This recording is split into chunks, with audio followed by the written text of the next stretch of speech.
realizations. Why is it important to receive the Maha Mantra from the lips of a pure devotee? Yeah. I mean, the holy name is the holy name. Yeah. We say Krishna is Krishna. But why is it important to get it from the pure, hear it from the pure devotee? Mm. The same thing that you've been teaching here all the time is, it's through the devotee that we get Krishna. Ah. Because the devotee has Bhaktivinoda Thakur, he chanted in his bhajan to Vaishnavas, Oye Vaishnava Thakur. He says, Krishna say tomara, Krishna dite par, tomara shakatiyat. He says, O Vaishnav Thakur, Krishna is yours. You can give him to me. So please, I take shelter of your lotus feet. So that is how you get Krishna, by getting from someone who has. Yeah. So if someone is teaching Vaidhi Bhakti, but he's a Vaidhi Bhakta, he will tell you, oh, well, you chant your 16 rounds, but he doesn't have the vision of where it leads. But the pure devotee, who's on that platform, very expert in assisting the gopis in the service to Radha Krishna, like we read in the prayers by Vijayanath Chakravarti Thakur, prayers to the spiritual master. The spiritual master is expert in assisting the gopis, is on that very elevated platform. Mm. And he comes down and he says, okay, now you do this and you do that, you follow these rules. But he knows Krishna, he has Krishna. He can give him to you. That's the difference. N'est-ce pas? Isn't it? Yeah, that's it, Yeah. Yeah, and it's this bhakti that's implanted in the hearts of whoever the Lord wants to disperse it through, and then people catch it and they get it and they can disperse it also. Yeah, our sangha is like that. It's for those who are ready to catch that current, and then they can disperse it also. It'll be in their heart, and then they go. It's not like we're going through the Vaidhi thing. That Prabhupada set that pattern and that foundation. But this is, I think, for the it'll catch. It's already catching in the hearts. I see the symptoms already. People are getting it in their heart, and they're starting to feel enlivened with that. And it's just Well, there's a reason why it's being channeled. It's because some people are ready. yeah, yeah. Some people are ready, and so it's great. It's wonderful. It's a great adventure. So where's that flute in the background? Tell Gati, tell her that I just saw a good quality as a fault because I was in a little Maya. I think I watched a movie the night before or something. That got me a little crazy. It's okay. She, she's been picking up the flute because she received a very nice flute at her birthday. So she took it seriously. You learn how to play it, So it's not a big deal. She didn't make a case of it He at thinks all. a flute player is supposed to be added thing, and he thinks it looks at the good quality as a fault. I mean, I made the whole thing with that, I say, It's okay. my God, I mean, what he's gonna do when he gets in Vraj, When he gets in Vraj and Krishna plays his flute, he's gonna say, and what's this tricky? See, that was a purification. Krishna saying, "There, you see what happens. You're going to get the Vraj and hear the flute, and you're going to fault find with the flute and the flute player."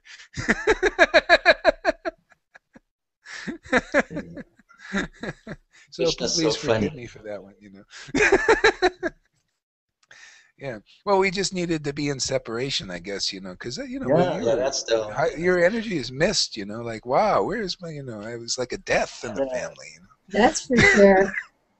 That's for sure. There was this devotee who posted a video, a Prabhupada memory video that I didn't see, and I really like this one.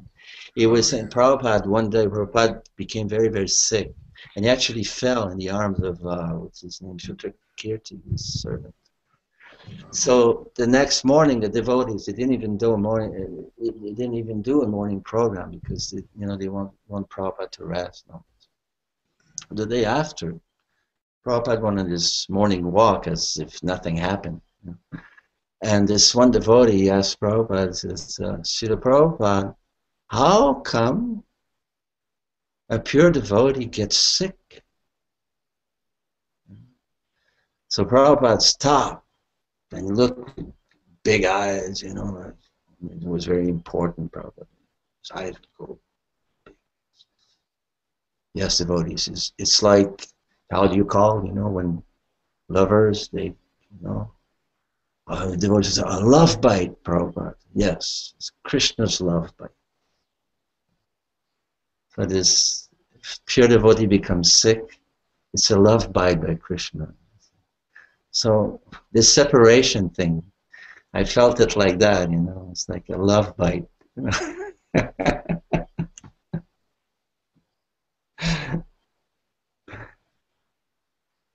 I think you're muted, or is it my speaker? Yeah. I just got, yeah, good. Yeah, it's like that. Yeah, good point. Yeah. So this is excellent. It's just time for break out the champagne. Reunion. Hope I didn't interrupt anything. No, nothing at all.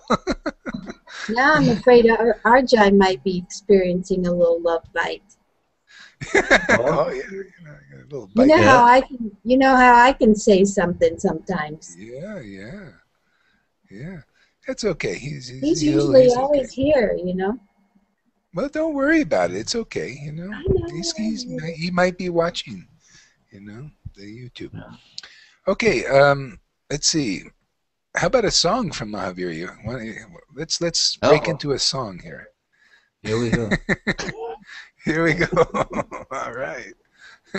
It's been a long day, but let me try this by Bhaktivinoda.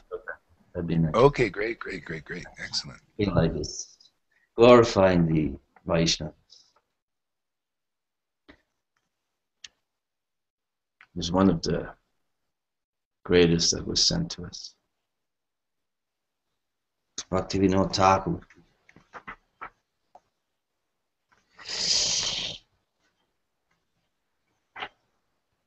See, they preached with their experience and their emotions. It's just not only words. It's very deep moods. When will that day be mine? Shamati Nandana. Oi Vaishnavata.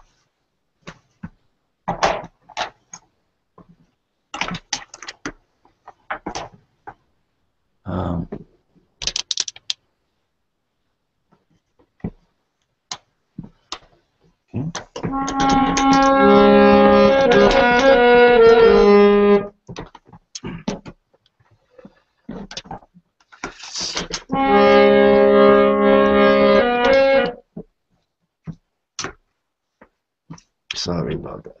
My setup is not really set yet. Oh, let me try this. I'll read the translation before, so you know we can all relate easier to the Bengali after. Good idea. O Vaishnav Thakur, O ocean of mercy, be merciful to me, your servant, and purify me by the shade of your lotus feet. Your feet I humbly hold, controlling my 6 urges. These are the tongue, speech, stomach, genitals, etc. Controlling my 6 urges and purifying me of the 6 faults, over-endeavoring, overeating, all this. Please give to your servant the 6 good qualities. The 6 good qualities, that's in Padishamrita, Rupa Goswami. It's Utsaham Nishchayanterya, enthusiasm, Nishchaya, patience, following the footsteps of the acharyas, mahajans, and all this. So please, Vaishnav, you can you can give that to me. You know, I don't have to endeavor separately try to get these things. Only by your mercy. That was my mood, you know, when it started happening to me, this more deeper level, you know. I felt as it's no hope for me. I'm sorry, but I can't do it. But I'm so glad that you're there, you know. Your Prabhupada, Bhaktisiddhanta Bhakti, Rupa Goswami. I know Krishna, Radha Krishna, nicely served with you. And that's all that is important. Me, I wouldn't exist, it wouldn't make any difference. But I'm just glad and very grateful just to know that all this exists, you know. Then you can depend on the mercy. Then the mercy can start flowing through the Parampara. So all these things that are gained, you know, maybe after many lifetimes, simple Vaidhi Bhakti, by thinking that I can control my urges, you know, I can acquire these qualities, I can get rid of these bad qualities. It can take a long time because it's an illusion that we can't do anything. We're very insignificant. But by the mercy, everything can very easily be done. It says, if one remembers Lord Chaitanya, even the most difficult things become very easy. If one forgets him, even the easiest thing become very difficult to do. See, Bhaktivinoda says, alone, I find I have no strength to chant the holy name of Lord Hari. I beg you, therefore, please be merciful, and with a particle of faith, give me the great treasure of the holy name of Krishna. Krishna is yours. You are able to give him to me. For such is your power. I am indeed wretched and simply run after you crying, Krishna, Krishna.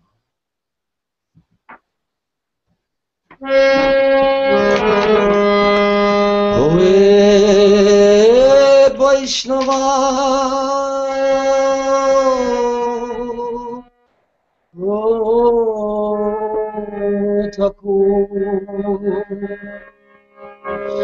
O Vaishnava Thakur Doyara Shagara Edo se karuna kori Vaishnava Thakura Doyara Shagara Edo se karuna kori Doya pada chayo Shodoe amayo Diya pada chayo Shodoe amayo Tomara charana tori Tomara charana tori Choya bekotami Chaya dosha shoti Chaya guna toyo kashe Chaya bekotami Chaya dosha shoti Chaya guna deo dashe Chaya satsanga deo e amare Chaya satsanga deo e amare Bose chi sange dashe Bose chi sange dashe Ekaki amara nai paibo Ekaki amara nai paibo Hori namo sankirtane Hori namo sankirtane Tumi kripa kori shada bindu diya Tumi kripa kori shada bindu diya Deo Krishna nama dhane Deo Krishna nama dhane Oe Vaishnava Thakur Doya Shagara Edo she karuna kori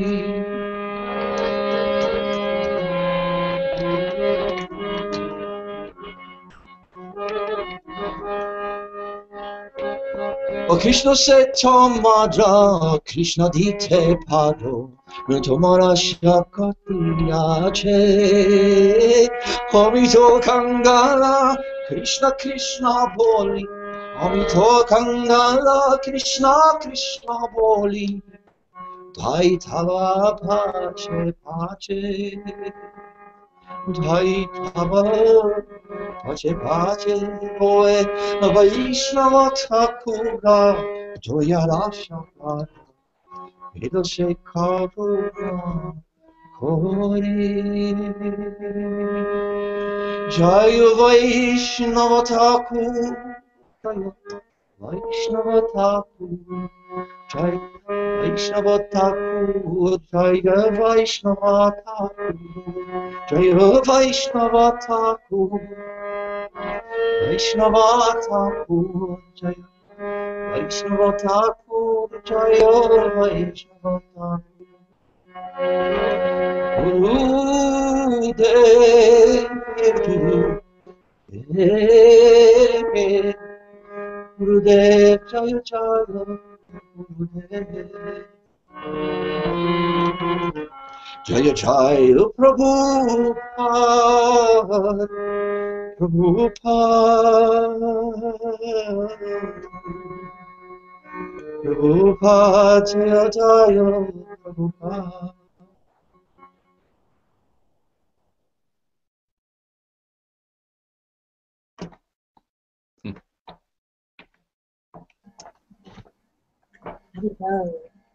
That was so great. That's amazing. It's Wow. nice this way if we read the translation before. Yeah, yeah, this is better because then we can kind of meditate on that while we're hearing the verses. Good. Yeah, it's Always great. We got innovative. Always innovative. It's yeah. Oh yeah, it's amazing. Yeah, and this Google Plus is really great. You know, a lot of people are watching now the videos, and they really appreciate them. And you know, now that you're here, you'll see people will be really. It's actually really helps a lot, you know. and they're appreciating now. Yashoda's coming back also. You remember Yashoda? She had a little about this, you know, it's always something like it was about, we had a little thing about this Prabhupada deity. It should be, she said, it shouldn't be in the temple. I said, well, it is, you know. Oh! And she went off for 3 months, you know. now she said, oh, I so much appreciate, you know, hey, you know, it's like this is, you know, and so anyway, we need to do what we got to do, and it's all Krishna's arrangement.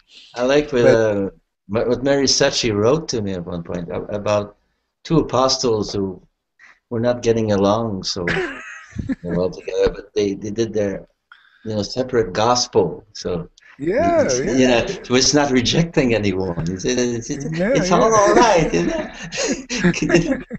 I could all go to two shoes. That's keeping things together. You know? Yeah. It happens that way sometimes, you know. So. Thank you very much for your nice glowing presence. Oh, yeah. Well, it's because of the glowers here, you know, other glowers, you know. Yeah, and we got some, you know, nice Christians that had connection with Prabhupada. Let's see, they had this one guy, his name Christopher, and he was a devotee in ISKCON, and then he went to Jesus after Prabhupada left, I guess, something like that. And now he always kept a picture of Radharani. He says, he was very attached to this picture of Radharani, never, you know, got rid of it. And then he hears this preaching, you know, the integration.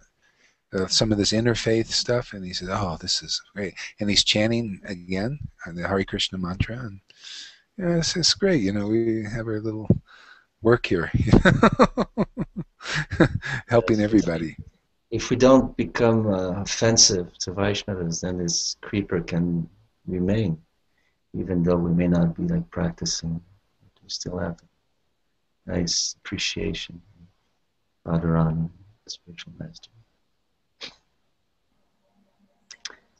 I'm wondering if it's impossible to not be a little offensive at times. It just comes so much. It's so natural. It just happens.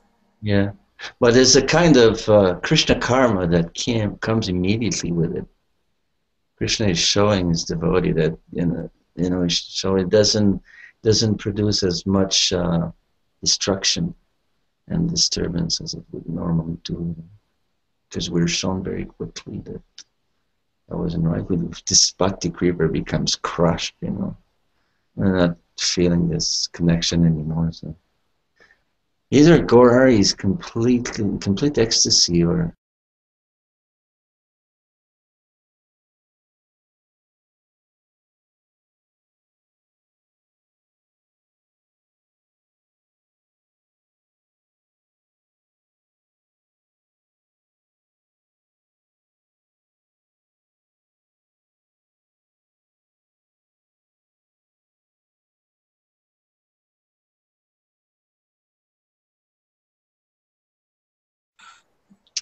they will worship the Lord, congregational chanting. So there's different levels of congregational chanting, and it gets more and more refined as we go deeper in bhakti. So yeah, fortunate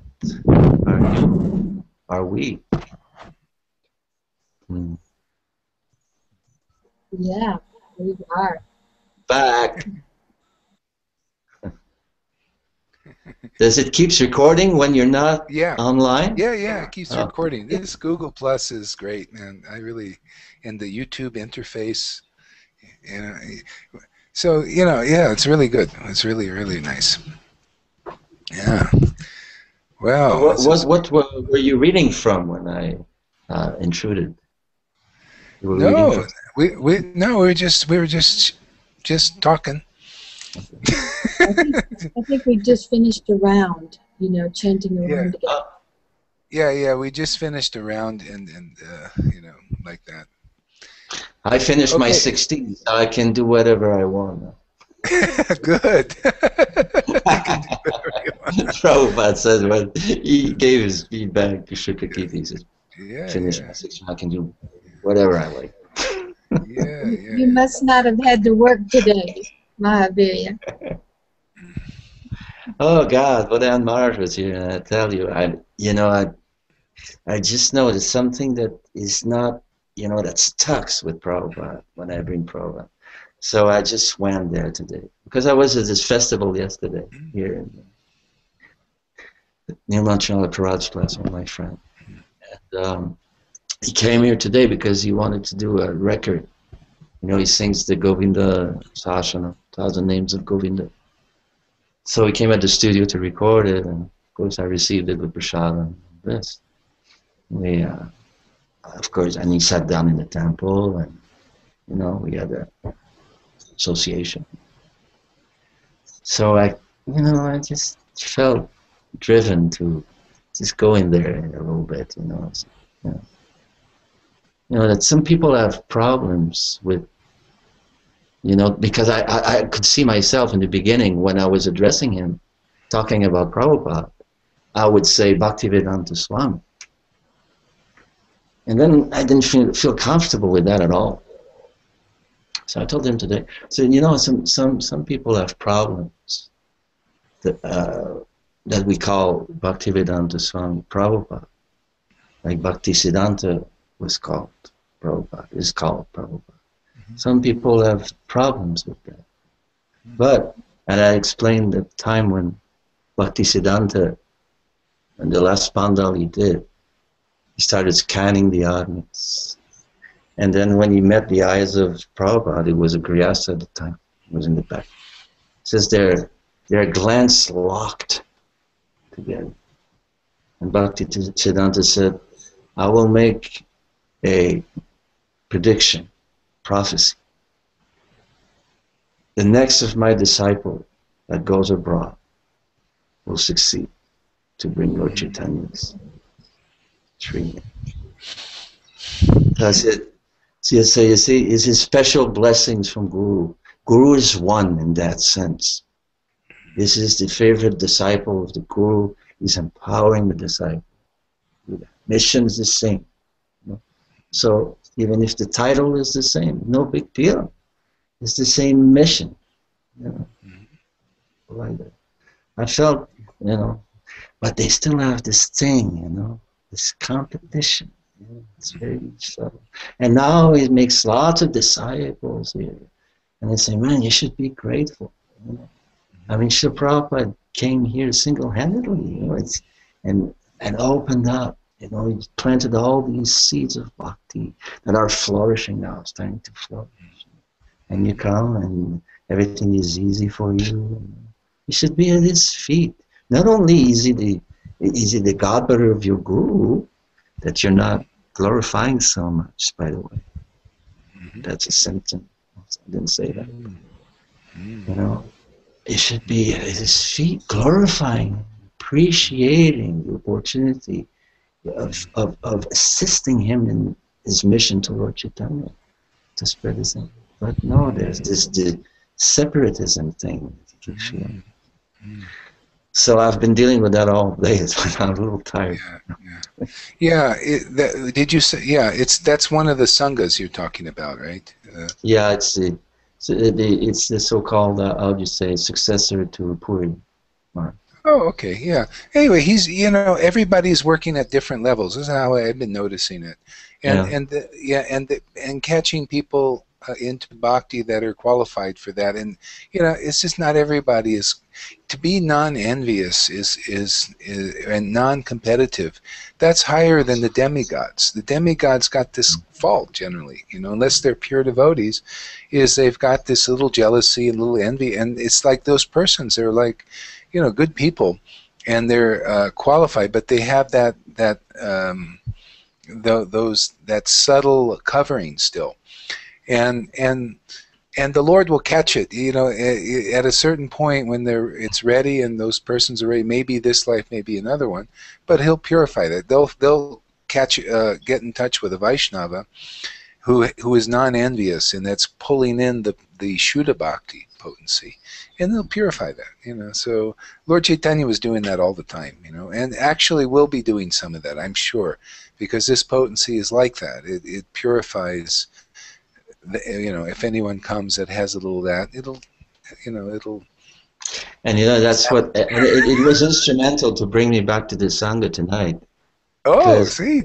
Yeah, because I really felt that, saying, wow, like Prabhupada Saraswati is saying, where is that bhakti? I mean, I gave myself a break for a few months now, and I was doing my sadhana, and reading my books and chanting a lot and all this, and I mean, internet became insignificant in the absence of the Sangha. It's so much thing out there, but so often self-centered or sectarian in some ways, and modes of nature are everywhere, so and today was like the climax of that, this big Maharaj, can't get any juice out of that.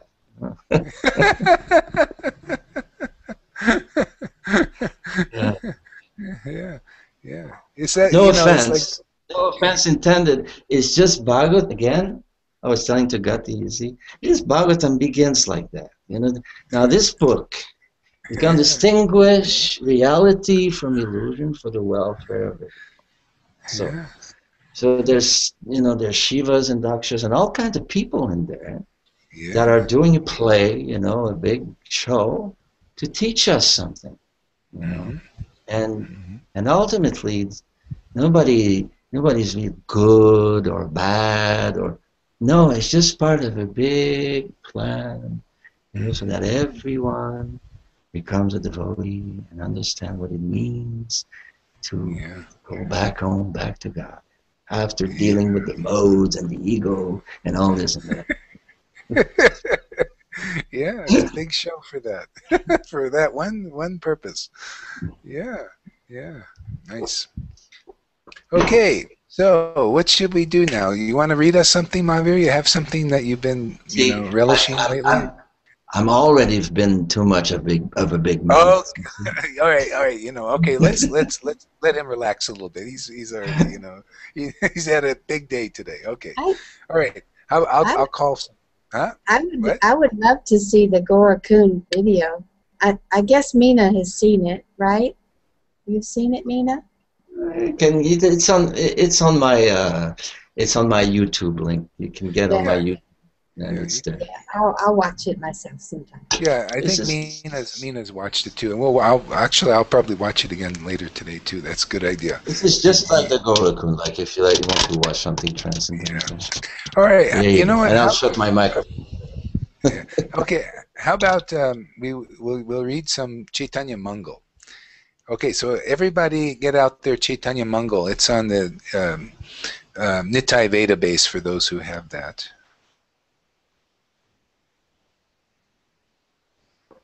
I'll take my electronic book because I have it there. Yeah, yeah, good.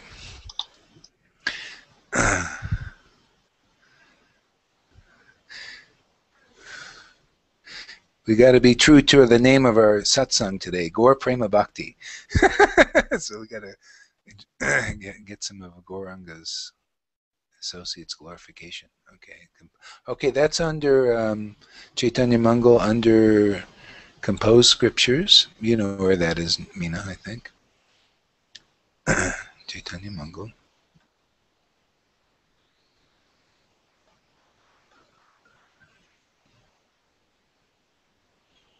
Mm-hmm.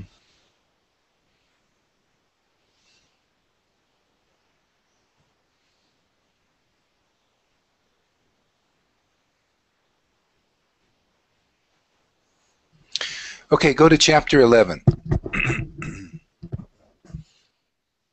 Are you there, Meena? I'm here. I have Adikanda, Majikanda, Sheshikanda. Oh yeah, Majikanda, chapter 11. Chapter 11. Because you're going to read, if it's okay with you. I'll step on, on the platform here, all right.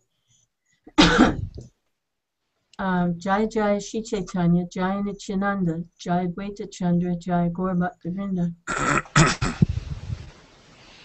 Although Sachimata knew nothing of her son's plans to take sannyas, she felt trepidation within her heart because of Gauranga's abnormal behavior. Lochandas wonders how one can give up Gauranga's association, which resembles an ocean of love. Somehow, Sachi Devi learned about Gauranga's plan to leave home and take sannyas. Hearing the news, she became unconscious and fell flat on the earth. Sachi Devi ran madly here and there in Navadvip. She was asking everyone whether the news was true. Approaching Vishwambar, she sighed heavily and said, "You are my only son, the only eye in my body. If I lose you, I will be covered in darkness. Darling, I've heard that you plan to take sannyas. This makes me feel like the sky is crashing down on my head. I'll be left alone with no one. I have forgotten everything else except you. You are the jewel of my eyes. You are the lamp of our family. Everyone in Nadia says, I'm fortunate to have you as my son. Don't crush this pride of mine. Everything will be destroyed if you leave. Those who previously had looked at me to get good fortune will now turn their faces away to avoid inauspiciousness. A son like you brings glory to the family. Without you, my life will become as empty and lonely as the forest. If you bring misfortune by giving me distress, I will give up my life by drowning in the Ganges. How will your soft feet endure the rocky roads? Who will feed you when you are hungry and thirsty? Your butter-soft body will melt under the scorching rays of the sun. As your mother, how will I tolerate these distresses? Alas, my golden son Nimai, leaving me, where will you go for shelter? While you are still here, I will take poison so I don't have to hear that you've taken sannyas. Your taking sannyas and traveling abroad will throw me into the fire of death. You're kind to all living entities, except me, for whom you show no compassion at all. I can't understand why Providence treats me so severely. My son, your beauty, qualities, and behavior are glorified throughout the three worlds. The wonderful beauty of your hair and dress enchants all women. My heart feels satisfied seeing the malati flowers decorating your long, beautiful hair scattered about your shoulders. Seeing you hold the shastras in your hand, walking down the road along with your friends, gives immense pleasure to my mind. My darling, how can you leave your associates and abandon the performance of Harinam Sankirtan? Your taking sannyas will kill everyone. First, I'll die. Then Vishnupriya will die. Then all the devotees will perish with broken hearts. All the devotees such as Murari, Mukunda Dat, Srivas, Advaitacharya, Haridas, Gadadhar, Narahari, Shri Raghunandana, Vasudev Ghosh, Vikeshwar Pandit, and Sri Ram will also die without seeing you. My darling son, please consider this. Don't leave here to take sannyas. Son, now you have no father. Although I got you married twice, you have no son. You're still a tender youth. Sannyas is not meant for a young man. Remain in family life. Perform all the required duties. In youth, the influence of lust, anger, greed, and illusion are very strong. So by taking sannyas at this time, how will you be successful in your vow of renunciation? If your mind is restless, you can't maintain the order of sannyas. Householders aren't responsible for their sinful thoughts, but a sannyasi will fall down if he can't conquer his mind and keep it pure.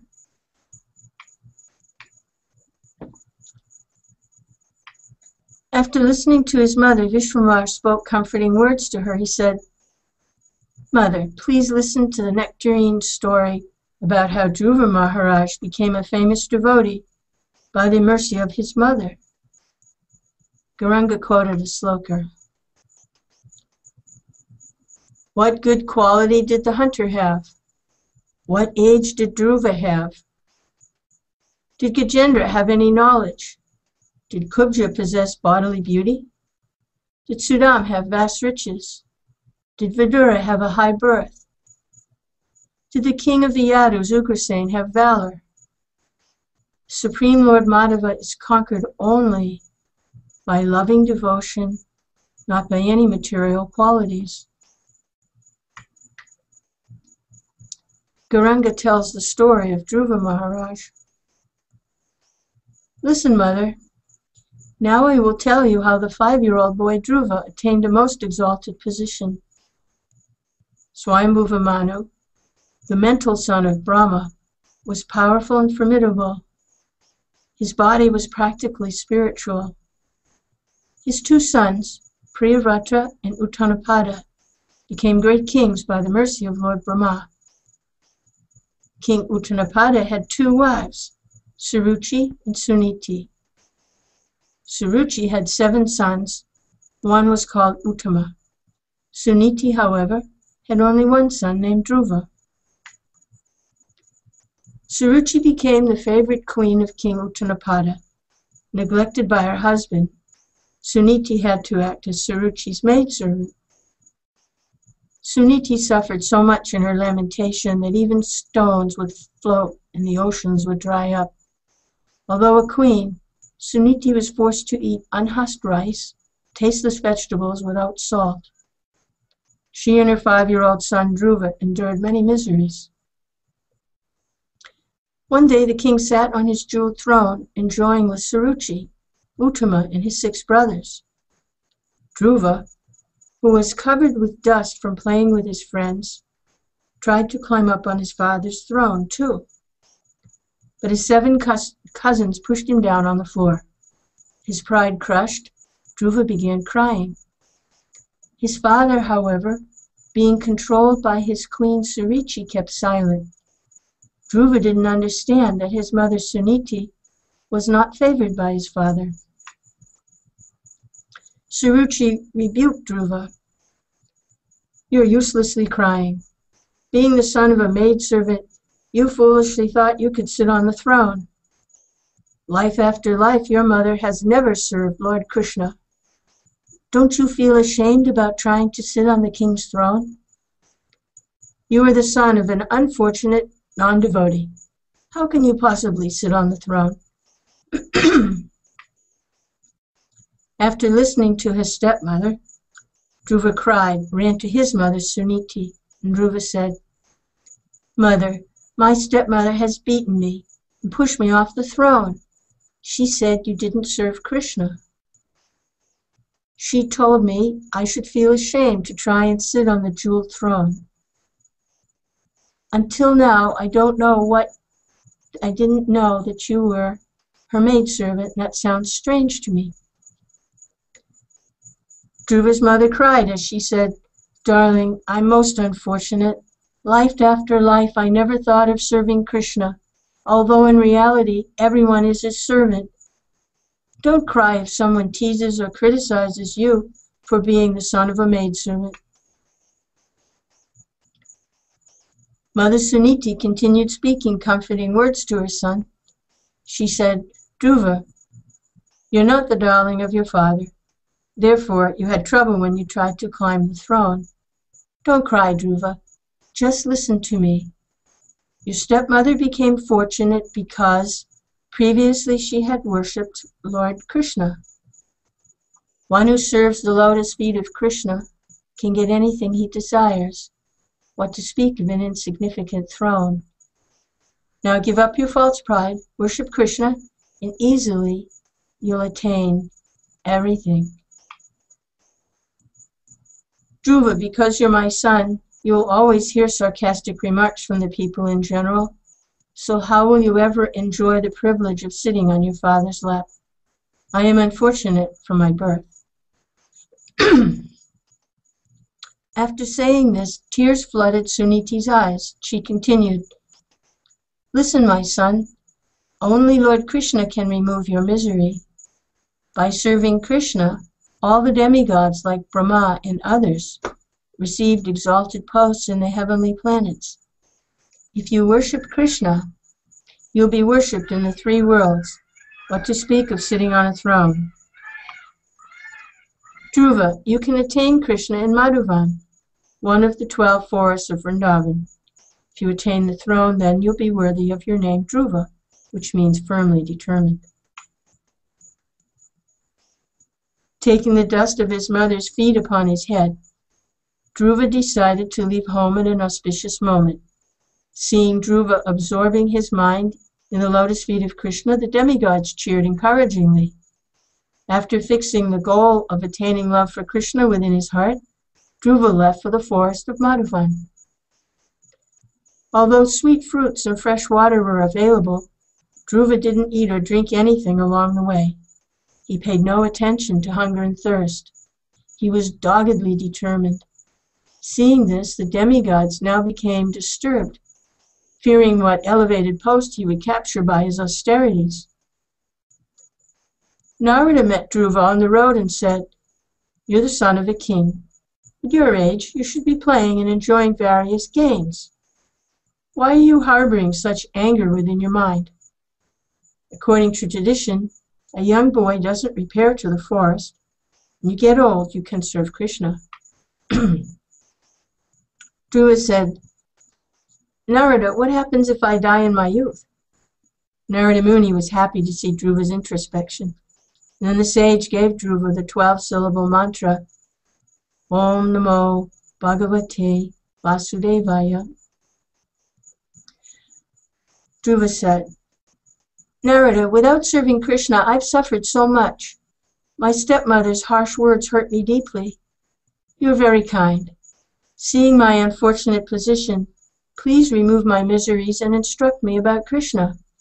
I've heard that by worshipping Krishna, I'll attain a supremely exalted post, unimaginable even by father and ancestors.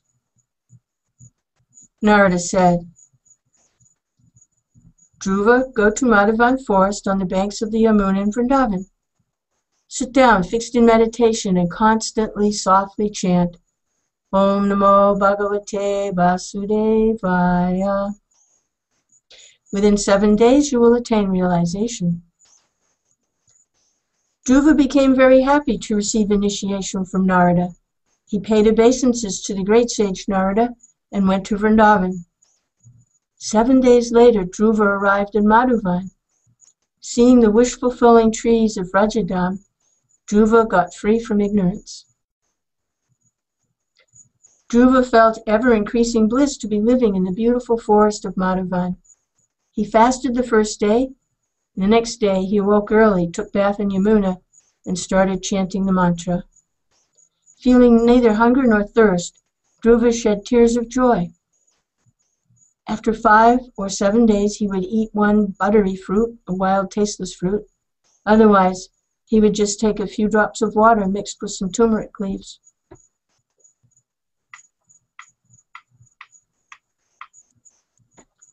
Dhruva broke his fast after 1 month. He stood on one leg and folded his hands while chanting the 12-syllable mantra, Om Namo Bhagavate Vasudevaya. Even in the scorching summer heat, he didn't stop his meditation. In winter, Dhruva stayed in the Yamuna. He tolerated much suffering during the rainy season. While continuously meditating on the Lord, Dhruva entered Samadhi. The demigods, afraid about losing their posts, were astonished to see the severity of Dhruva's austerities. Brahma, Indra, Kuvera, and Varuna discussed how Sri Krishna would help Dhruva to take away their power. They planned to divert Dhruva from his rigorous penances. Brahma, Shiva, and others went to test Dhruva. One demigod shouted in Dhruva's ear, Dhruva, have you come here to die? Someone said, Dhruva, your father has died. Another demigod said, Dhruva, look, a poisonous snake is coming to bite you. One day, Dhruva, your mother has died. And one said, Dhruva, quickly run away from here. Raging forest fire is rapidly approaching, and soon you'll burn to death. Seeing the staunch Dhruva resolute and unaffected, Indra mounted Airavata, his elephant carrier, and attacked him. Failing to pierce the boy with his tusks, Airavata terrorized Dhruva by coiling him in his trunk. Dhruva stood undaunted. The demigod Vayu tried to swallow Dhruva by taking the form of a python. Surya became a tiger to drink Dhruva's blood. Binding him with snakes, he tried to throw Dhruva in a fire. Chandra attempted to drown Dhruva in the Yamuna. For one who has chanted the names of Krishna, what harm can millions of snake bites do? Failing to break Dhruva's determined meditation, Brahma, Surya, Indra, and the other demigods ran away in disgust.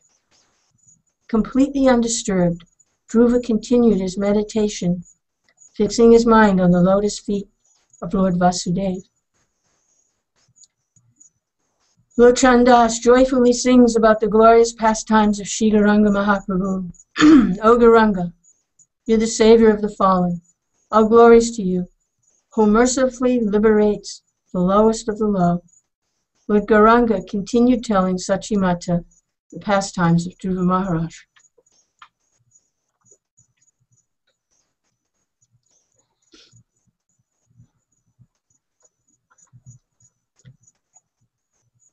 Is that the end there? It's kind of like a little stopping point where Lochan gives a little prayer there, glorification. Then he continues. Continues about Dhruva. Yes, Gauranga is telling Sachimata the story of Dhruva to ease her mind. Okay. All right, go ahead. Continue. Unless, Sachi, you have the story there? Yeah, yeah, I have it. Why don't you start? You start a little bit now. Okay. Well, thank you, Mina. That was very nice reading. Very dramatic. Yeah, she's a good reader. Oh, and also, and she also responds too sometimes. Some effects happen, bodily effects.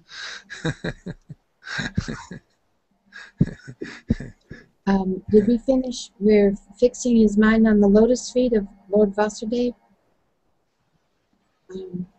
Yes, we went past that. Okay. It's the last little paragraph was the one about Lochandas when he. Okay. Sachimata, while Dhruva maintained his meditation, Narada Muni paid a visit to Vaikuntha. With sweet music from his veena, Narada Muni was entertaining Vishnu, who was sitting on his throne with Lakshmi Devi. Smiling gently, Vishnu leaned over and said, Narada, why am I not enjoying your veena today? Narada replied, Listen, my dear lotus-eyed Lord, today your mind finds no pleasure in my music because you're thinking of one of your devotees. You are the Lord of the poor. Lord Vishnu said, Who is that devotee who is remembering me?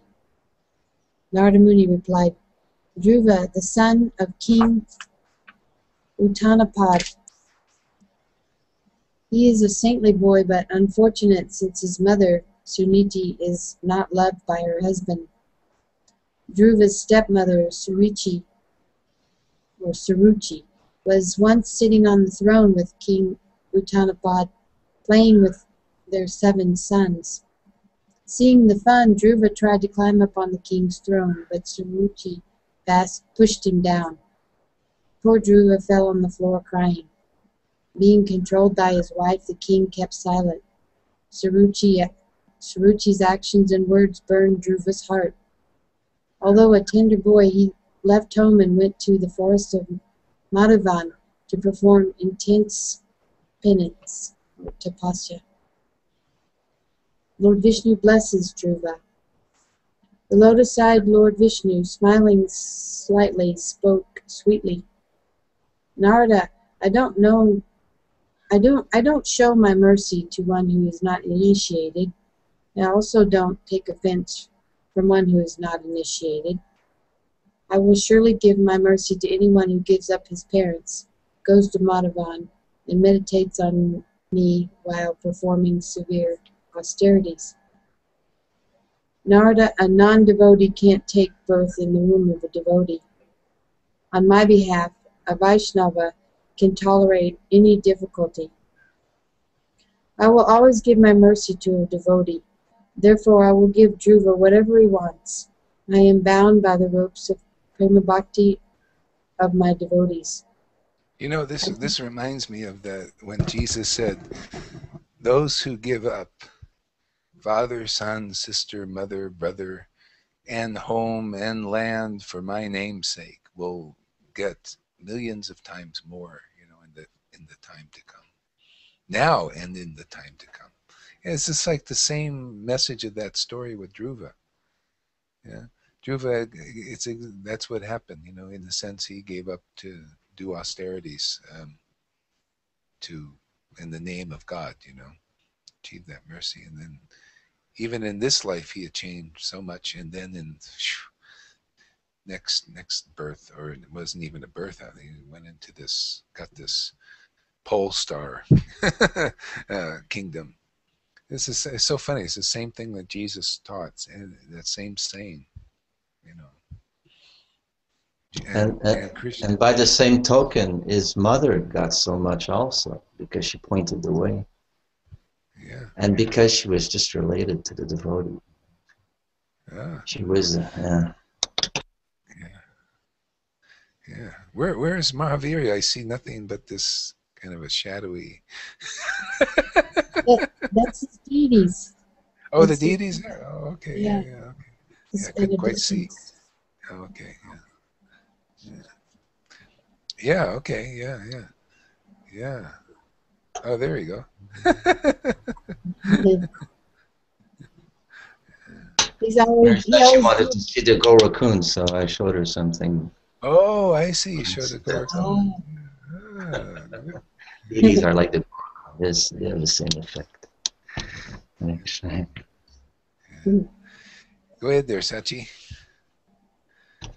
Narada said, "My lord, Dhruva is initiated by me.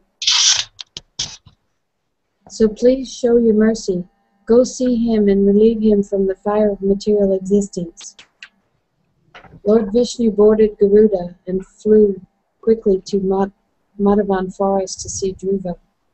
Smiling gently, the Lord said, "Dhruva, my boy, I came from Vaikuntha to give you a boon." His meditation broken, Dhruva stood up happily with folded hands and said, "O Lord, what boon should I ask for? Please give me your mercy. This will expand your fame and glory." Lord Vishnu said, "I will definitely fulfill your desires and give you whatever position you want." "Why have you come to Madhavan? Is it because your stepmother kept you off the throne? If I don't award you a high position, how can I keep the title of the fulfiller of all desires?" Dhruva said, "I consider a high position as insignificant as a blade of grass. Unless one becomes your devotee, all other achievements are worthless as a heap of ashes." Lord Vishnu said, "I'll give you all the jeweled thrones. You'll achieve the topmost post in the three worlds. You, the son of Uttanapad, will become the king, and all your subjects will receive my favor. Your abode will be called Dhruvaloka, which will be located above all the planets of the sages." After saying this, Vishnu disappeared. On the Lord's order, Vishvakarma built Dhruvaloka. Yay! Where's Arjay? There he is. All right. I consider a high position. Haribo there, Arjay. Welcome. We have a special guest with us. Well, Yeah. Very special. not really a guest, a family member. Special family member, yes.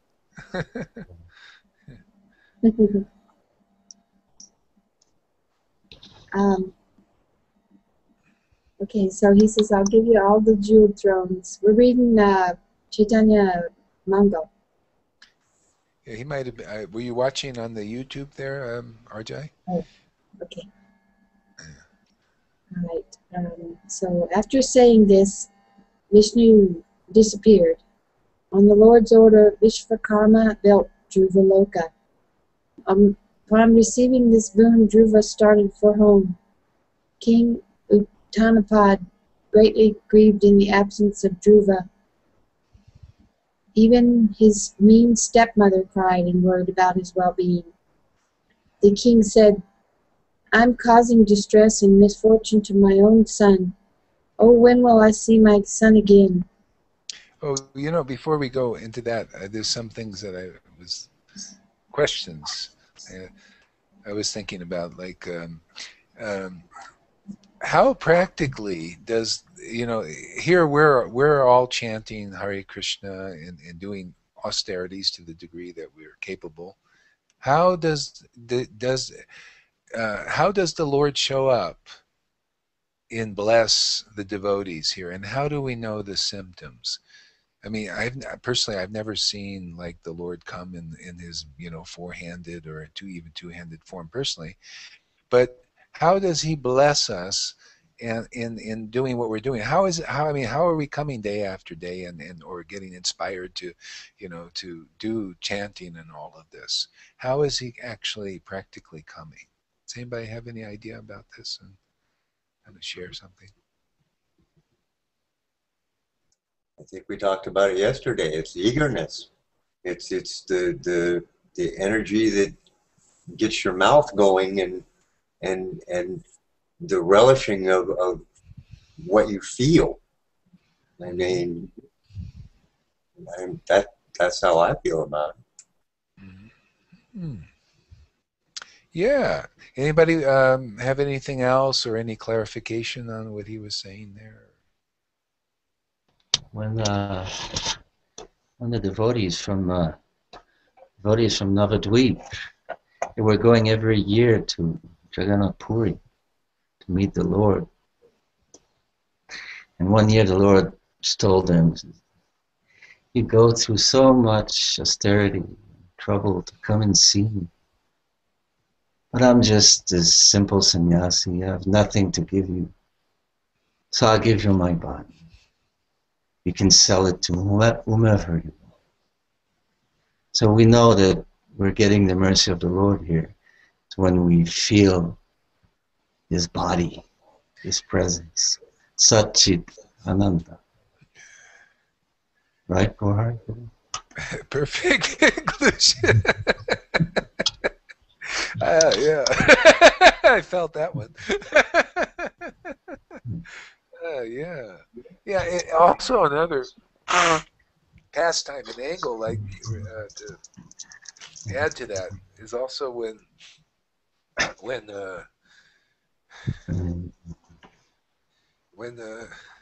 Srivas was kicked out of Devananda Pandit's class, another one of these levels, you kind of probably noticed there, Devananda was a first-class Brahmin and teaching Bhagavatam and talking about Krishna and all these things.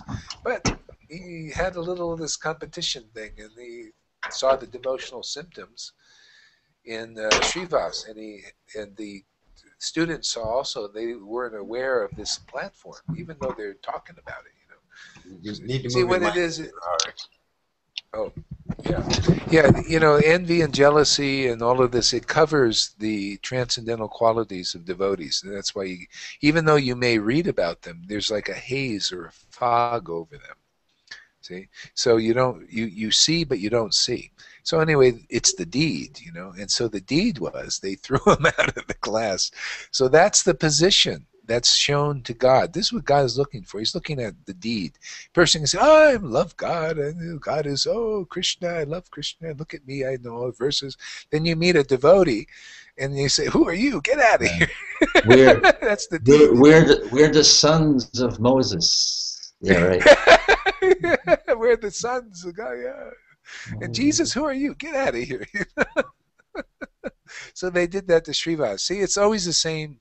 Guru is one, the bhakti is one. It's always the same bhakti. That's why bhakti is bhakti, And the same phenomena happens when it's here in this planet being manifest.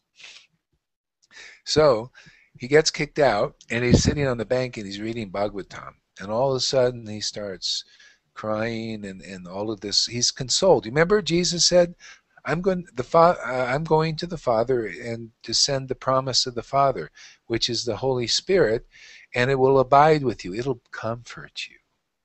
See, this is this bhakti. This is this prize. So Vaishnavas die to live. Yeah. So that was that. So anyway, he's comforted by the Spirit here, and then that was that for so many years. And then in the Lord's 21 hours of ecstasy, he's telling everybody all these secret things that nobody knows. See? And he comes to Srivas and says, "Oh, Srivas, you remember you got kicked out of Devananda Pandit, that rascal's class?" Because he didn't understand what our devotionals. He didn't say rascal. That's me. I shouldn't have said that because he didn't say that. But he was a rascal for doing that. So yeah, he said, "You remember that time? And it was actually me. I came out of Vaikuntha and I descended into your heart and I made you weep." See? And when the Lord comes in the heart, then all of these wonderful qualities can manifest. One is humility, just like with Dhruva. Dhruva, when the Lord manifested in his heart, and they say, well, the Lord appeared like this externally. Okay, maybe. Or maybe that's a metaphor for the Lord appearing in the heart, because the same symptoms. The devotee becomes very humbled. and very, very like, oh Lord, here I was asking for all these material things, and now you've come and you've appeared. You're the only thing I want. See, practically, this is what happens when in the effective stage of bhakti, of devotional service, this bhava bhakti, at least, if not prema. The Lord comes into the heart and manifests. It's not like necessarily you have to see him, with your eyes, because the Lord is not really a physical thing. Although I met somebody, I couldn't believe that, in 1996, the Lord actually came and gave her darshan, but she saw it, in like in the vision, wide awake vision, like this. So that's another way. But the Lord appears often, to devotees who are doing bhajan and surrendering and like this in the heart. And all these wonderful qualities come along with it. That's the nature of this devotion. It's one of his forms. One of the 6 manifestations of Krishna is this Bhakti Devi. Okay? So she's like the herald. And now, I was thinking, I'm writing purports on the Chaitanya Chandrodaya, and it's amazing. The same thing. Isn't there anything else? No. If we want Lord Chaitanya, if we want Radha and Krishna, you got to get Lord Chaitanya first. How do we get Lord Chaitanya? Sadhu Sanga, discussing Lord Chaitanya's glories. Or the main thing is it comes through those devotees who have connection already with Lord Chaitanya. So here, our Sadhu Sangha of Temple of Heart is we just discuss Gaur Lila so much that the presence of Gauranga begins to manifest, because it's through those wonderful devotees and their writings and discussing them like we do, you start to feel this presence of Lord Chaitanya, makes it manifest. There's no other way. It's like there are gurus, all of them. We hear by hearing about the Lord becomes present in our heart. We can begin to feel that more and more. The message I sent you, I ventured to put a little report in there also on how Rupa Goswami explains that. He explains in very great detail what are the components of ras. And ras is like a painting. It's like you're painting. See, but to paint, you need a canvas. You need a support. So the support of ras is twofold. There's the object of ras, which is Krishna, and there's the shelter of ras, who is the devotee. And we actually need both. That's why Brahma was saying in the Bhagavatam about the Brajabasi. He says, the residents of Vrindavan, gopis and the gopas, they're like cups that enables us to drink this rasa. See, they're the shelter of bhakti. We can't do it without them.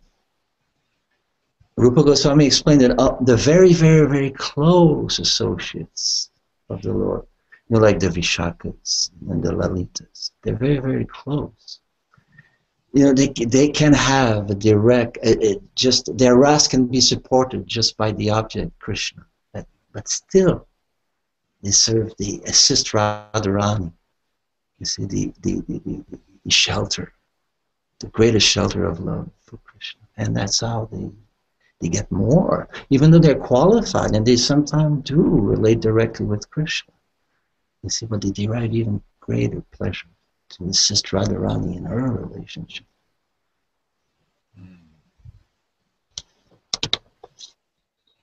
Yeah, when you were saying that, it just made me really understand even more clear. It's like you say, the object has to be there and the support. And it's almost like there's the axe and then there's the handle is the support. So the devotee, he brings the object through his preaching. If he's, on the what do you call, the devotional, at least the Bhav platform, then he preaches about the object. See, that's the secret. So by preaching about the object, then the object takes shelter in the heart of the devotee, and then he disperses that mercy. See, in the form of writings, the devotees, they become, very expressive and write songs and books and poetry and all of this, and is dispersed. And then those who hear that glorification, that's like the remnants. See, and that's how we get bhakti. See, we did this thing, 1,000 Names of Radharani. We were doing some purports on that. It was interesting because it's so wonderful, that book, the way the names, and one of the names is Radharani. This, and you could say one of her manifestations is this devotion, is approached through the Vedas. See, what are the Vedas from? The Vedas are from those who have bhakti. This is the prasad, the remnants left by the devotees. And that's how we approach. That's how we get it. We live off these remnants.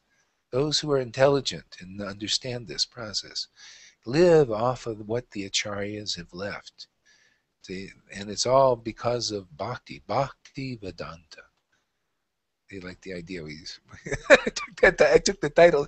By the way, I took most of the titles down. It served its purpose. I started looking at it. I don't want these big, these huge titles. Avaduta is enough. Bhakti Siddhanta means the same thing as Bhakti Vedanta. Yeah, it's the same thing. Bhakti Siddhanta based on bhakti. You see, and now that's the way it works, and that Siddhanta is what causes is the approach, how we approach the manifestation ultimately of this devotion, but not just by that Vedanta. It's the purification from hearing from purified souls, that their Vedanta that comes from this bhakti purifies consciousness. See, and then it awakens. Just like in the example with Jesus. He said, "You are clean by the words I have spoken to you." See, he was cleansing them just by teaching and sayings and all these things. Their service, see, by hearing Bhagavatam from a self-realized soul, and by service to the self-realized soul, all that's troublesome to the heart. See, same process. Then he says, "I'll go," and then the Spirit's going to come. You've been prepared. So you go pray in the temple, Spirit will come, and then you'll really preach. Okay? See? So that's that. Lord Chaitanya's movement cannot be spread really. This real movement, well, you can be spread on different levels, but it's spread by the empowered devotees like Bhakti Vinod, Bhakti Siddhanta, and Prabhupada, and their assistants. See, we have to be an assistant to those who are empowered. See, that's the secret. I meet devotees who claim to be direct devotees, more or less, of Krishna, even here, and they have no service. They're kind of lost. They don't know what to do. Let me just go to Vrindavan. It is a great privilege to serve a Vaishnava. I mean, my God, it gives us practical work to do. I don't know what I would be doing if I didn't have this order from Prabhupada. Temple of Heart is just the order of Prabhupada. Just every day, I got to serve Prabhupada. I do at least this. And then there's more. There's so much comes from that. All a day is filled with this and that, and preaching and writing, and it's everything. The service to Vaishnavas is like such a treasure, and it benefits so many people. People, they just get a great privilege to serve, in the mission of the Vaishnavas, and that starts with hearing from them. Yeah. Sculpture, like creating a sculpture. Yeah.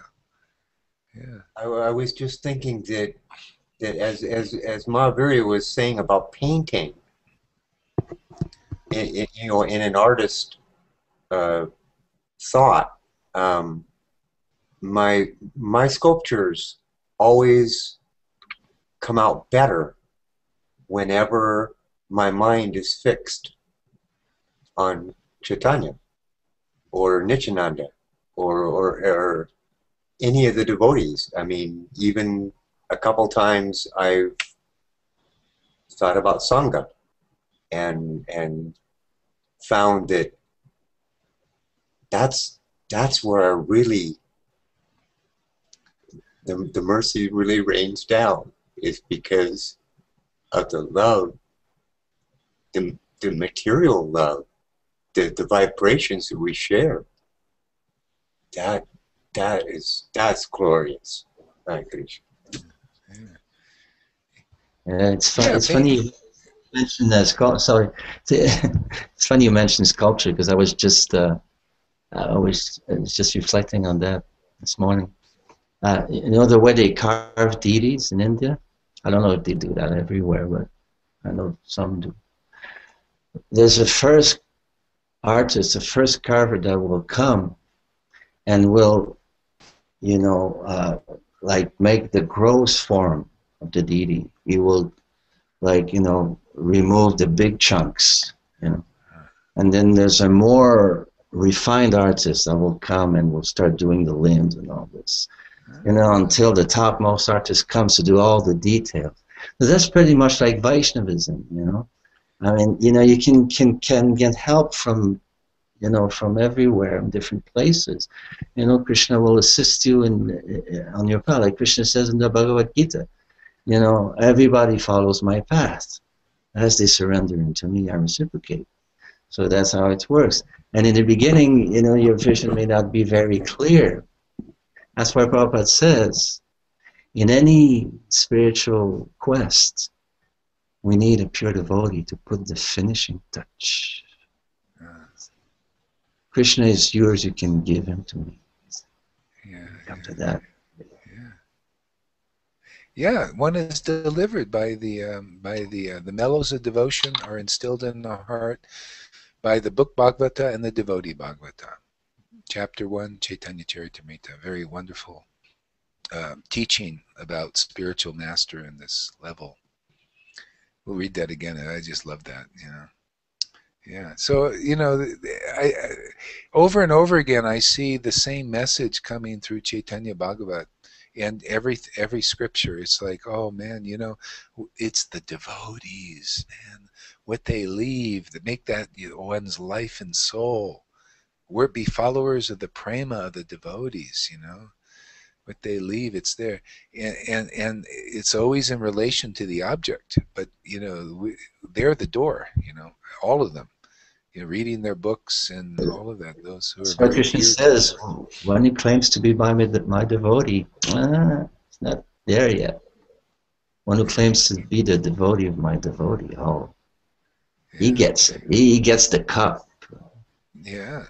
Yeah, it's so nice. In Vaishnavism, people can become devotee of many of these authorized devotees. They're all, you know, very dear to the Lord, just like Jesus. You know, there's no fault in worshiping Prabhupada and Bhaktisanta and Rupa Goswami and Jesus, and they're all dear. You know, they're all one. You know, and that's why we get life from them. They're the life of the world. See, this is the narrow gate. You know. Narrow is, you know, if a person isn't really dear, if there's envy, jealousy, and all these competition, it's not really dear yet. That's why Prabhupada said, you know, stay, you know, with me, watch out for my godbrothers, give them respect from distance, because anybody with the qualities, a little competition, little envy, if you found the pearl, why not, to hold on to it, you have to fence it in, and that's part of it, you know. It's just like, hey, you found the pearl, you find Jesus, don't go to the Pharisees. You find Prabhupada, don't go to the guy, anyone who is a little envious and jealous, because what's that going to do? You may get contaminated by that energy, and how are you going to really relish Prabhupada? Because they can't, and you're making them your authority. See, this is what Daksha did with his disciples, the demigods. He had this little envy, jealousy of Shiva. So therefore, the demigods got contaminated with it. And they also fought with Daksha against the pure devotee. See, this is the narrow, subtle gate. That's what we teach these principles here. People think it's not all one. All devotees are not the same.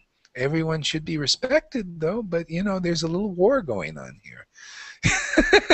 You know, a war, and the proper, pure devotional conception will reign in the hearts of those who are really looking for it. Right?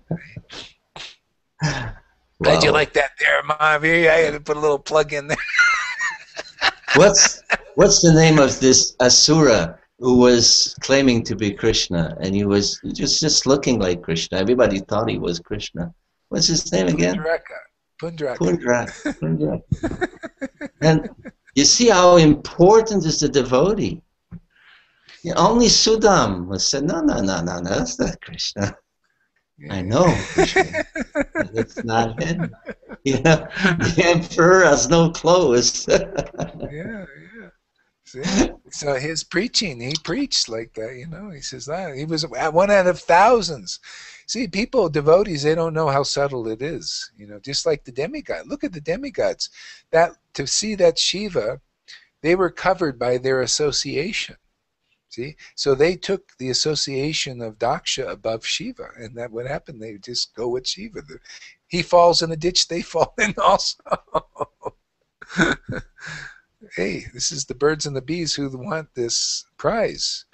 You know, Lord Chaitanya said anybody who has a sesame seed of hatred, envy, jealousy, or of Lord Nityananda is not really dear to me yet. See? So that's how it is, you know, and it's really like that. And so Nityananda is manifest in his he's the original guru, and he's manifest as the devotee who's gotten that mercy, who is actually dear to the Lord. So you take that shelter and you hold on, you get the prize, bhakti. Otherwise, you'll just get motive goodness stuff, and it'd be big thunderbolt, you know, very what do you call thunderbolt preacher, and memorize verses, and people will respect you, and you'll have a big following, thousands of neophyte disciples, you know, just making you miserable, you know. But that's okay. That's work too, you know. Somebody's got. I wouldn't want to do that, you know. I could be crushing weight.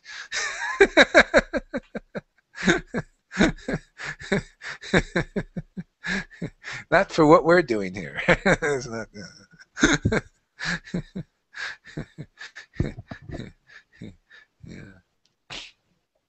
yeah. But you know, it's much easier to sell. It's much easier to sell the mode of goodness as the real thing than Lord Nityananda kicking Shivananda Sain in the chest. Kind of. Yeah. Well, it's not easy to understand Lord Chaitanya's Leela, you know, and that's why it takes a lot of discussion. It's very, very subtle, you know. Yeah. All right. So, where you want to read on there, Sachi, a little bit, or do you want to? Why don't you take? Oh, well, I don't know if you have the strength. Do you have the strength, Mahavira, or do you want to just listen more?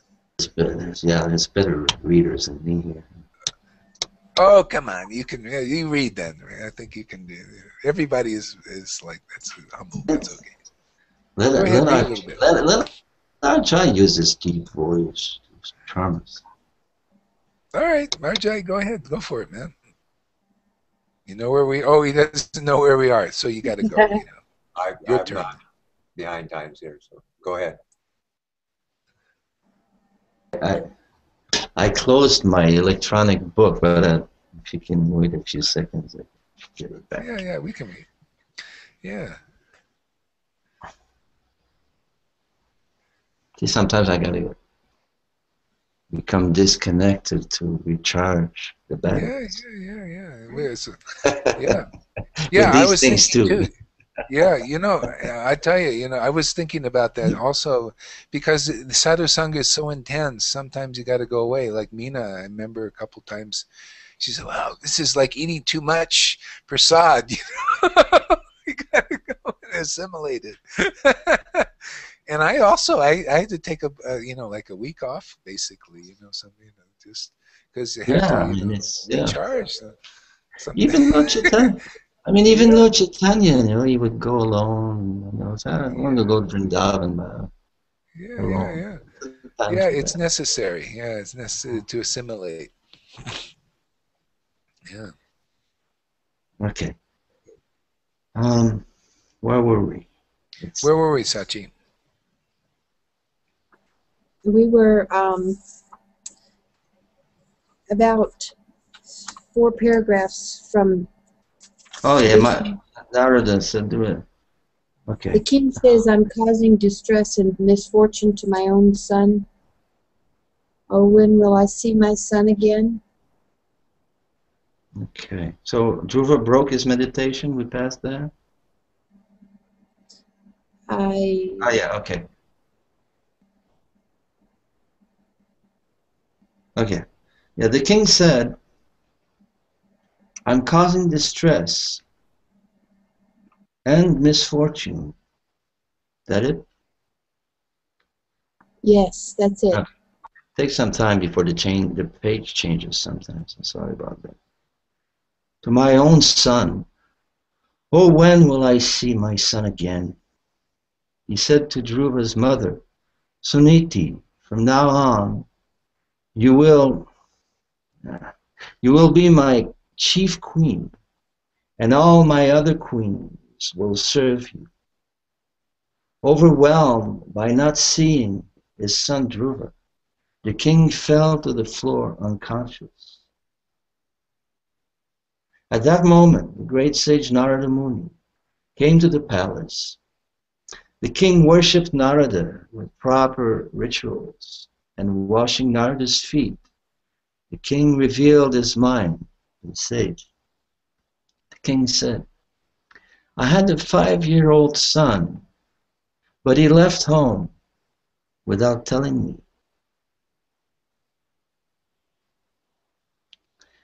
Narada said, your son, Dhruva, faced many difficulties in the forest. He's become a devotee of Krishna and will soon come home.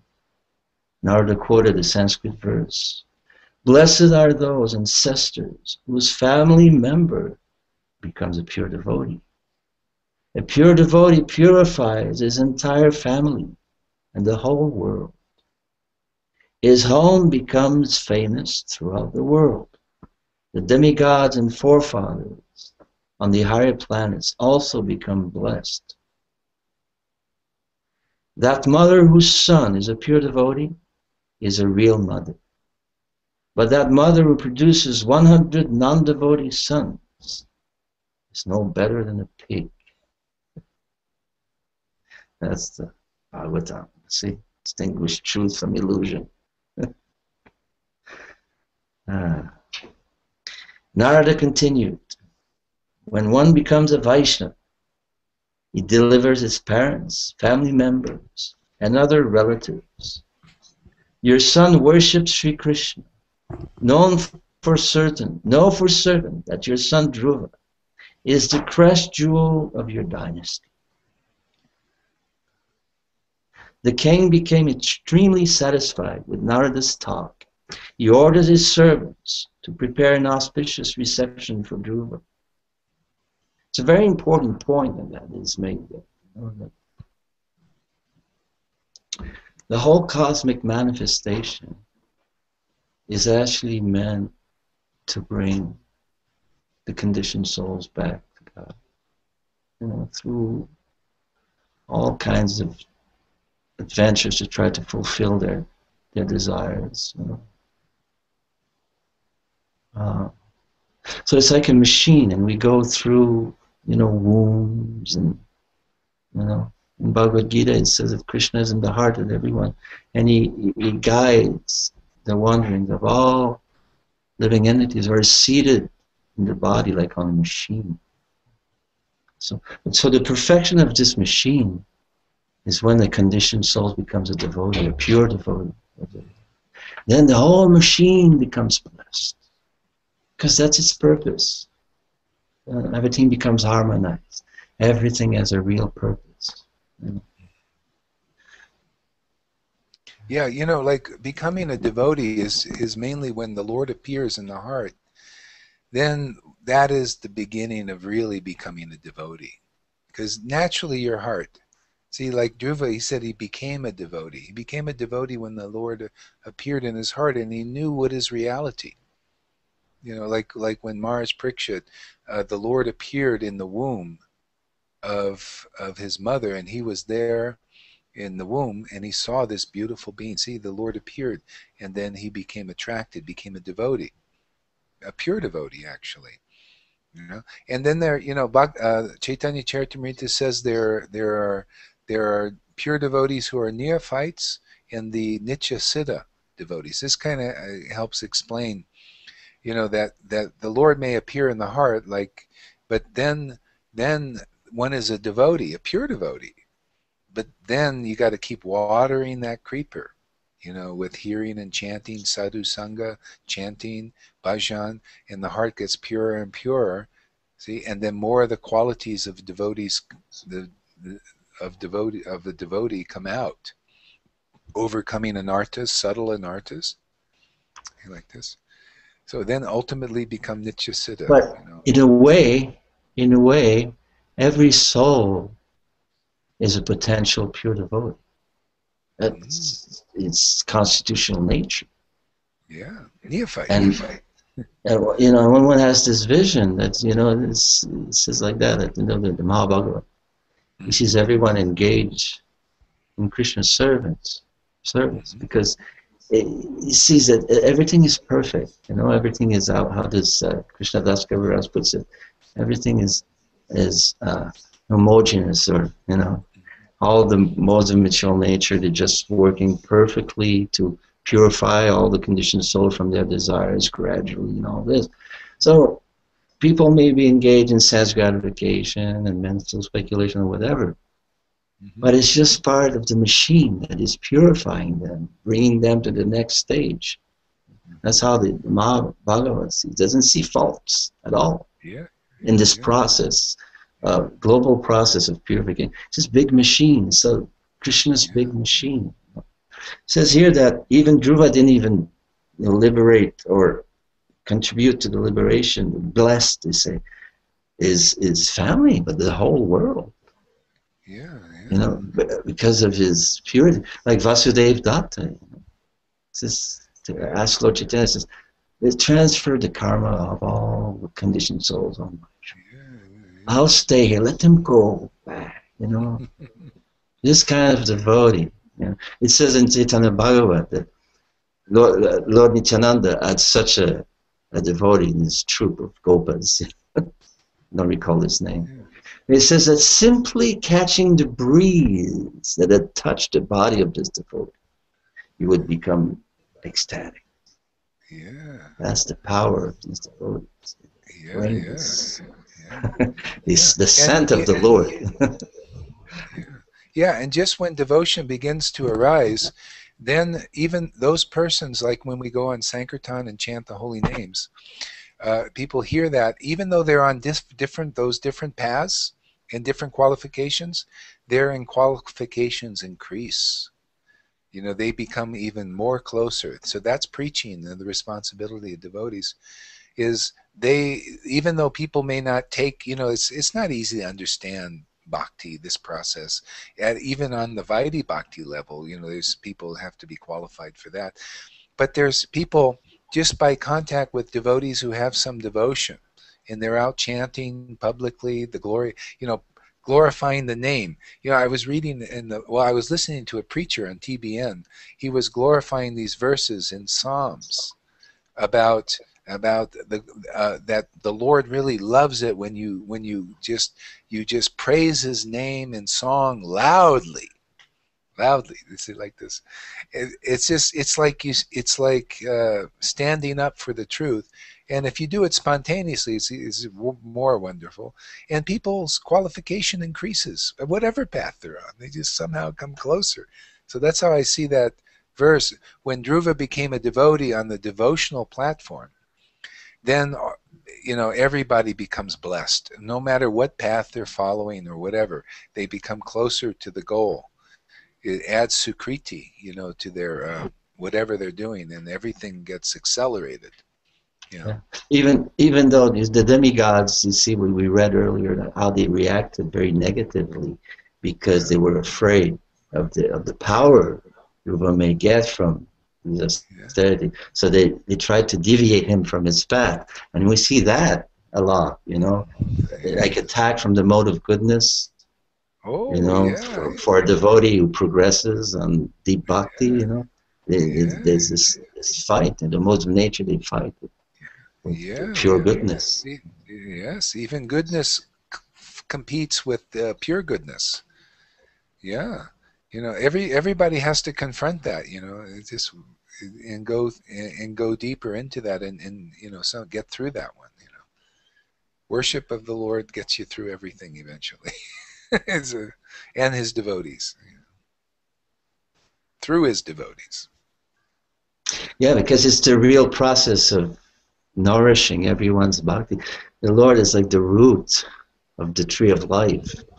And when we water that by expressing our bhakti, either by chanting, or even this devotee who's just standing there and the breeze would catch him, and because he's filled with that water that is watering the roots of all existences.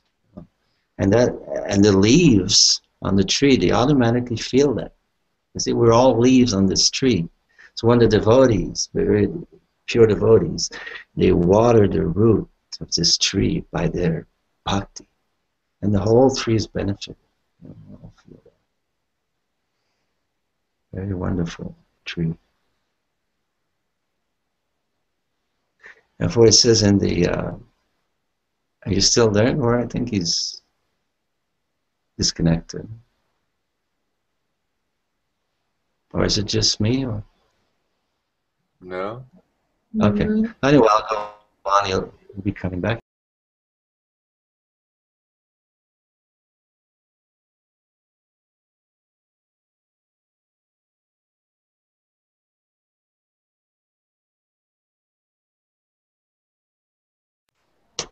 Well, it's my big comeback, so. Yeah.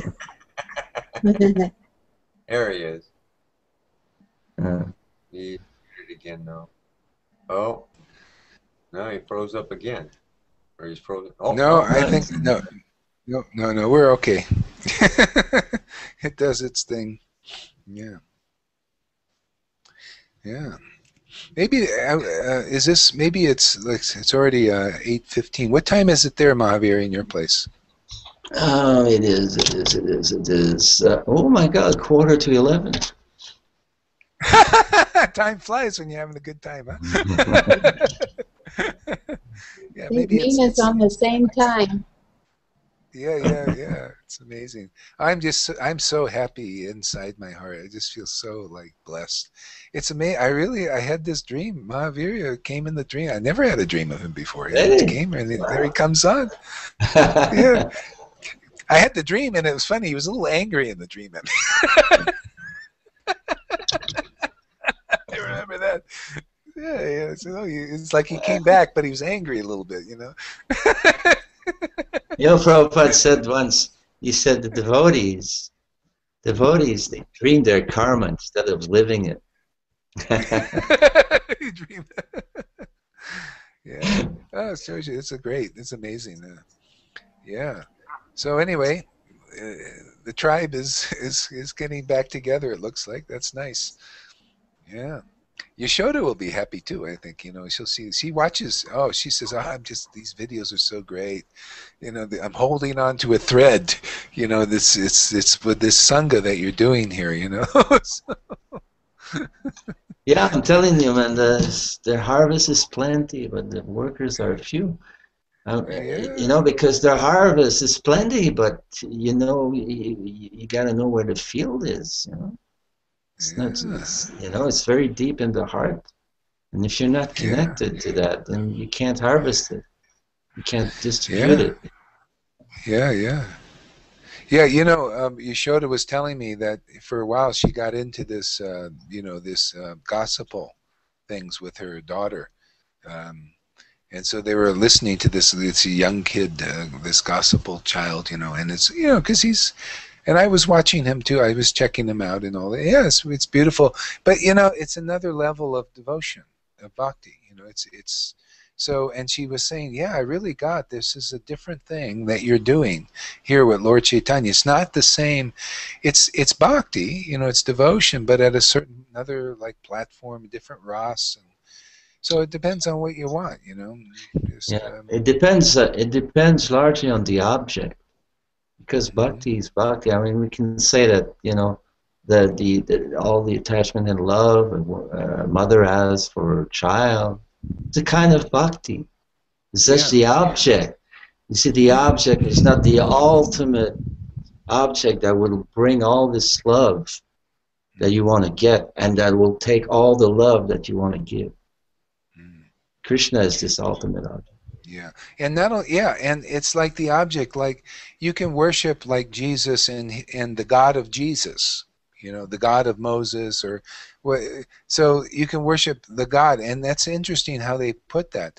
And when you worship those devotees whose God is the manifestation of Lord Chaitanya, then you get the revelations and the manifestation of that deity.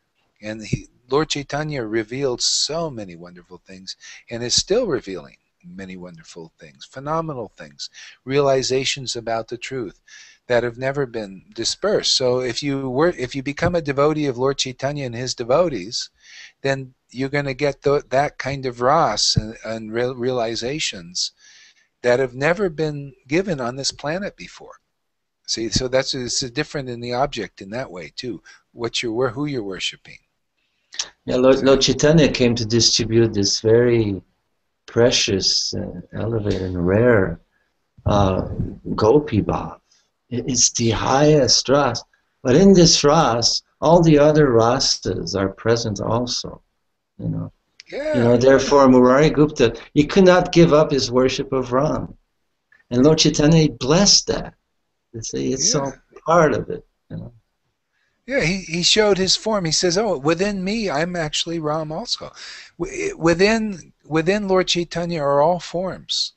That devotees of Lord Chaitanya can go anywhere. They can go and they become like as intelligent, and they don't disturb the rasas of the devotees in any dhams, because they understand them all because of the mercy of worshiping this deity."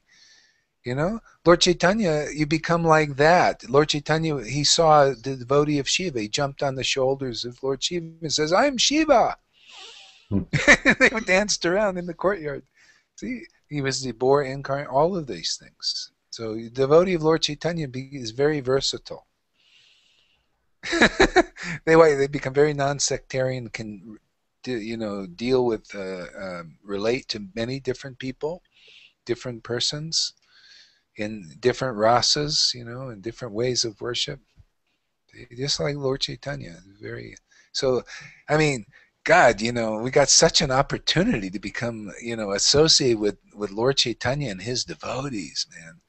See, this secret, Prabodhananda Saraswati, I love doing purports now. I'm excited. I'm going to do more today. I did 3 yesterday. We got to start discussing that now. Oh, just one. Yeah, really. Yeah. He said, just paraphrased, I got to get the verse later. He said, who but those can understand this wonderful, pure devotional service that Lord Chaitanya came to bring, that other than those who have made Lord Gaur their supreme object of meditation and worship? See? So even those who want Radha and Krishna, if you get Lord Chaitanya, you'll get that kind of bhakti, just automatically. That is why Rupa Goswami is giving us this benediction. May Lord Chaitanya be manifested in the innermost core of your heart. See? You may have room for other, avatars and manifestation. But just put Lord Chaitanya in the innermost chamber of your heart. Yeah. Because and then he says, those where Lord Chaitanya, that bhakti, when it manifests in the heart, it's Radharani's love that floods one's heart automatically by getting the mercy of Lord Chaitanya and his devotees. Radharani's love floods the heart.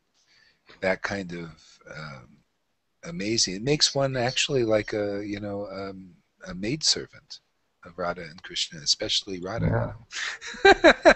And it can also produce love for Radharani. Oh, so yeah. Even, go in very deep pastimes where you actually take a party, sometimes even against Krishna, for Radharani. It gets very intricate. Yeah, it gets way into that plane that we rarely discuss right now. Later, maybe. Yeah, it's great. Okay, anybody else want to say anything before we go about our evening sleep and the morning duties? I was just going to add that I've been recently finding that, like you say, non-sectarian, the truth is the truth, regardless of how you name it or how you worship. God is God, and the truth is God, and because we are so fortunate to have such wonderful scriptures and actually have a name to associate, to become friendly with. Mm-hmm. Maybe that is something that that in itself is a jewel or a fortune that we're being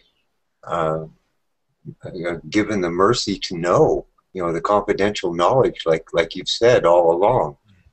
There's that fine subtlety, and that fine subtlety is the truth, and Krishna is the truth, and when these sectarians say, just to throw something out there, there's no other way to the Father unless going through the Son.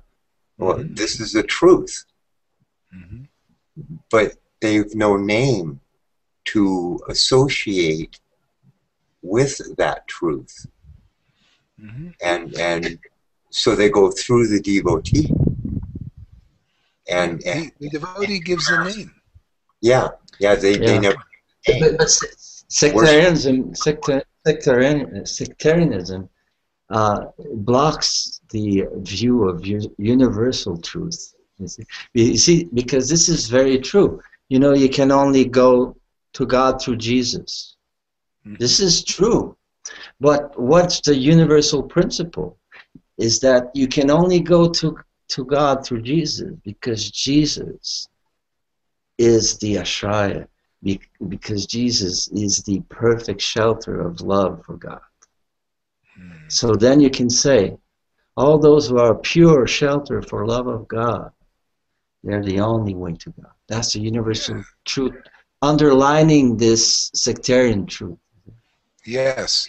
Yeah, the sectarians only know through their particular guru and pure devotee, or some don't even have the pure devotee yet. They're going through the false acharyas first, or that level, the teachers in the modes of nature, even mode of goodness.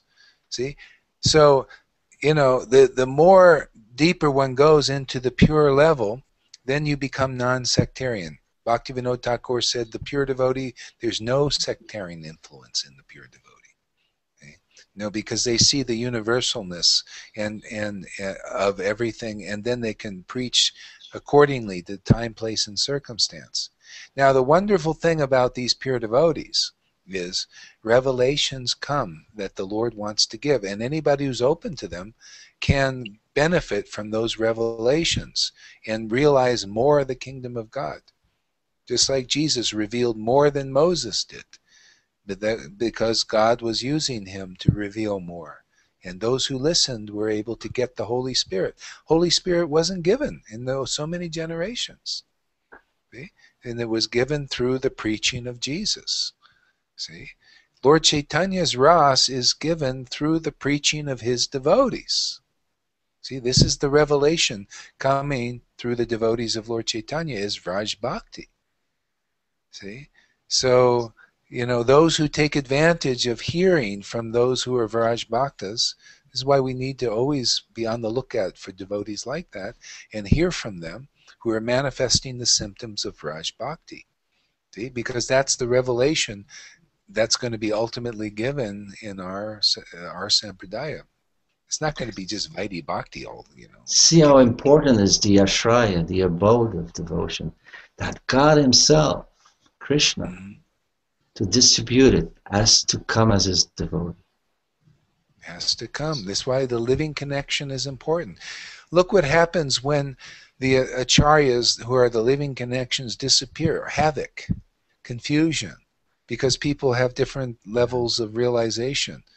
See, what I meant to say is that Krishna himself, to distribute this what Lord Chaitanya came to give, this ras, he has to do it as his devotee. Yeah, he has to come. The free Lord, Yeah, even as Lord Chaitanya, he came in the mood of a devotee to distribute it. Unless he could relish it as a devotee, the distribution wouldn't happen. He had to have the mood of his greatest devotee to do what he was doing.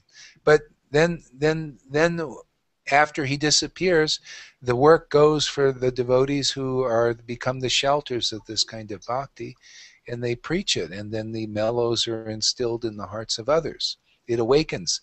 The Lord's mercy is bestowed through the devotee, right? Vishwanath Chakravarti Thakur said that mercy is bestowed through the devotees. If you can't pick it up from the book because of previous development and mercy from the previous life, then you got to have a living devotee. I mean, it's just a no-brainer, man. You notice that how Mahavirya, you see after 40 years, the devotee's dedicated to Prabhupada, everything, but same consciousness, no change. No, heart is still a little hard, and what? Because they're waiting to realize this fact, and when they realize that, and the devotees appear that come to distribute, and they can accept, then they'll move to the next platform. Yeah. Otherwise, you can easily miss it. It reminds me of not a criticism, but it's just a constatation. It's just like some Jews are still waiting for the Messiah that was promised in the Old Testament. Yeah, and he came and they didn't see it. They didn't see it. Yeah, it's a good example there, Mahavir. They didn't see. They couldn't recognize the qualities of a Messiah. See, so that's just the way it is. A lot of people will stay like that because they don't know what the quality. They're just not ready for whatever. Only Lord Chaitanya can succeed me in my movement, bro. That's it. That's right. That's right. He has to appear in his devotee form. Just like he did with Prabhupada, and that was so esoteric at the time when Prabhupada said that. Yeah. Nobody got that. It's just taking us years to figure. I wouldn't have known that. Just now now it makes sense. See how he said these things, and he knew nobody would figure it out. Everybody's saying, "Oh, the Lord Chaitanya with the long hair, the Krishna actually has to come again." But Prabhupada's thinking, no, he knows it's the spirit of Lord Chaitanya working. Just like, Lord Chaitanya spread his movement through also Nikula Brahmachari. The same kind of bhakti was flowing through him.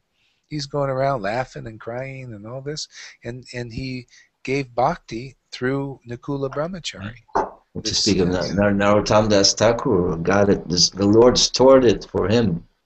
In the Padmanabha River, So it's stored in different places. If you enter through the right door with the right mood, you can Where did he store it?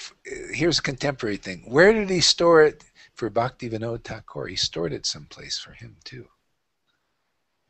Oh, that's a good question. Bhakti Shastra for anybody who gets this. I would be tempted to say Jagannath Das Babaji, of course, partly, but it's bigger than that, because Bhaktivinoda Thakur is seventh Goswami. It's a very special empowerment. So You got it before that too. You got it before that. I'm afraid to say that. It was stored for him in Chaitanya Charitamrita. Ah. The very first reading, it says, he experienced anurag awaken. See, he pulled it, just like Narottam pulled it right out of the river, this anurag. He pulled it, it was stored in there. Of course. Of course. See, not everybody can pull it out. That's why I said, that's why the preaching here is based on this kind of level of realization. Well, if you can't pull it out of Prabhupada's books or devotees' books or their songs, then you need a living devotee, and that means your consciousness needs more purification. But we know just the mood he puts in his bhajan is the key, to also get it from Chaitanya Charitamrita. Yes, if you can do it. I used to read Bhaktivinoda's bhajans, and I say, my guy's always lamenting, it's boring. I was more into this, I don't know, Vaikuntha thing. Let's, make it shine. Bhaktivinoda is just I want to be your dog, nothing. I wasted my life. New age people say, that's so negative. That's the mood. See, that's the mood. You enter the door of the devotees. Separation. Nothing. That's why I've been having Meena read all these sad things. I noticed that when she read this sad thing about the disappearance of Krishna, and then this starts awaken, and she started to feel relation. I says, "Oh, this is good." That's why I always pick the sad things. You masochist.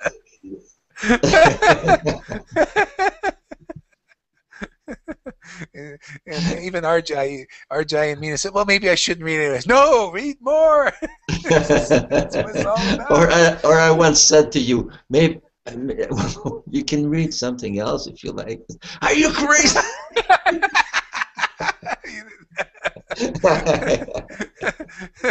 Sachi yesterday also, when something happened, she says, "Oh, maybe somebody needs to read for Gohari." I said, "No, it's like taking food away from a dog. Are you kidding?" That's a gopis' mood when the Radharani is in separation. They try to console her, but nothing will do. No, hey, there's too much relish in that. They put sandalwood paste to refresh her, and it dries up right away. Yeah, it's like that. Yeah, so that's Temple of Hearts. Our discussions are all about these kinds of things. Yeah. So those who are madmen, please come forward. Only madmen are given entrance into Temple of Heart. I agree. Okay.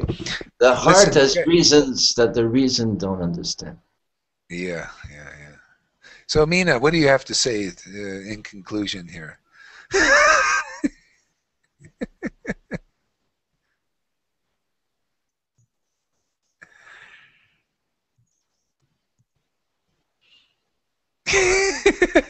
She gives a smile. Oh, that's good. On the listening mode here. Okay, all right. Okay, good. All right. Goodbye, everybody.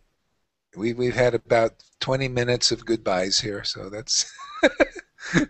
I'll be back if anybody else, and this is not mandatory, but if anybody wants to come back, I don't know. I'll probably be back here at 6, and whoever ever wants. Liberal. Yeah, you know what to do. Get purified more and more. Never stops. You know, when I never, you know, this is why, you know, I have no, it's just going to get more purified, more pruned, you know, just keeps going. More spontaneous. More spontaneous.